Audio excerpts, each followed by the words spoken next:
we went into this knowing that anywhere between 1 and 5, we were going to get a good player. And as we look at this is a player that's complementary to a player that we have in place in Carmelo and what we're going to do in free agency. So we feel this is a really good draft, and we know we'll get a good player for us at 4. We're going to be open to a lot of things, but we know we can get a good player at this pick, but we're also going to be open to talking to teams and looking at different options. What was your immediate reaction when they opened up the 4?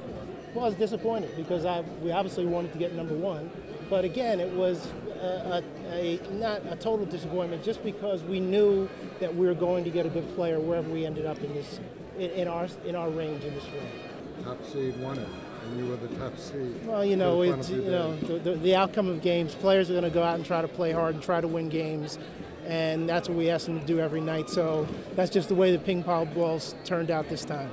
Steve, how will free agency affect who you'll draft and how you approach that? I mean, it'll have a big impact. We'll look at what kind of guys we think are going to move in free agency and have our draft plans accordingly. History has proven you can get a solid player at number 4. What are your thoughts of not being able to get in the first 3, but to get number 4? We feel really good about 4. I mean, we feel good that in this draft we could have gotten a good player anywhere from 1 to 5. So we went into this optimistic, and we remain the same way. Are you guys willing to wait for somebody? Because top 5, you think is going to be a 19-year-old kid regardless. Are you willing to wait for somebody? Well, as I said, I think this pick is complementary to where we're going with, like I said, with a guy like Carmelo in place, what we plan on doing with the $28 million of cap room that we have. So even if this was the first pick, I think that player was going to have some time to develop. So that our view hasn't changed in that regard. How many of these guys have you worked out already, can you say? No, we've worked out a couple of guys in terms of having interviews with them. We haven't worked any of them out on the court yet. A lot of talk about Moutier at 4 in that range. I mean, from China. I mean, what's your view about his potential? I mean, Moutier's potentially a very good player. We haven't worked him out yet, but we think he's a guy that obviously will be in the mix. But we're going to look at all of our options, and we'll feel good about whoever we end up selecting. Did you ever go to China? You didn't go to China. No, I didn't go to China. Obviously, with how much the big guys are talked about in the first 2, maybe 3 spots, does make it highly likely you think that you guys look at a wing or maybe a guard with the 4th spot? A lot will depend on what we think we're going to end up doing in free agency, what kind of players we think will move. That will have something to do with where we end up drafting.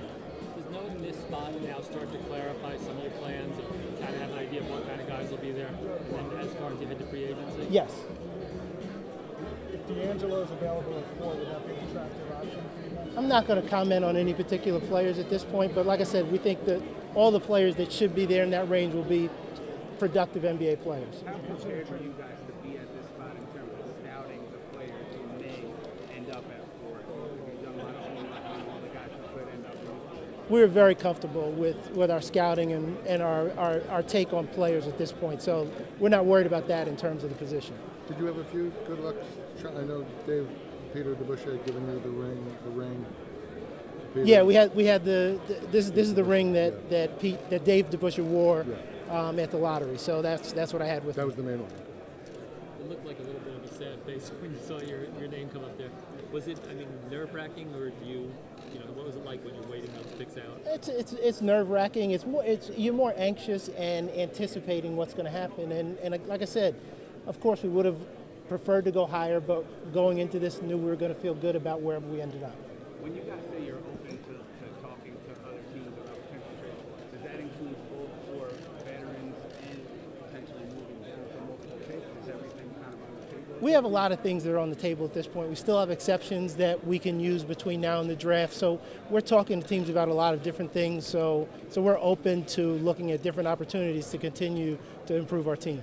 You're hoping to, add another pick anyway, even if it's a second round pick, even if you can't get it. I mean, you want more than one pick in this draft. I'm not sure where we're going to go. We may end up looking at a second pick, but more than likely, even if we take that pick, it's not for a player that we would expect to be on our team. We have a lot of young players on our roster right now, and our goal is to expand the team and add some more veteran and more experienced players onto the roster. Steve, what can you say to the Knicks fan that tonight just looks at things as a setback to the organization because of where you guys ended up and where you're hoping to take? I think it's not a setback at all. Like I said, we went into this draft knowing that we could get a good player anywhere from 1 to 5. Again, whatever player that is complementary to where we're going, and I think we're going to get a good player. We're going to continue with our process. We're going to build this team the right way.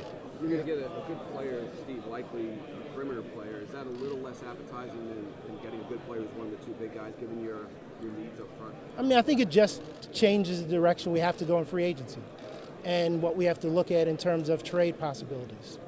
Are you comfortable you could sign a big man in free agency? I'm not sure. I think we'll be able to get a few good players in free agency, and that might be an indicator of our direction we may go.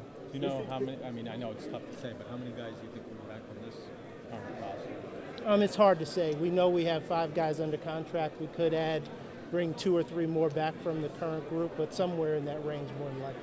Is it possible we could hold the ring up so we get a shot of it?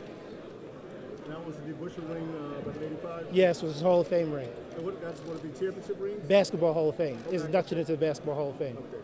Steve, you talk about building the right way. Is there because you don't have a pick next year, but a possible lottery, is there an impetus to try and make this jump quick and become a playoff team in a year?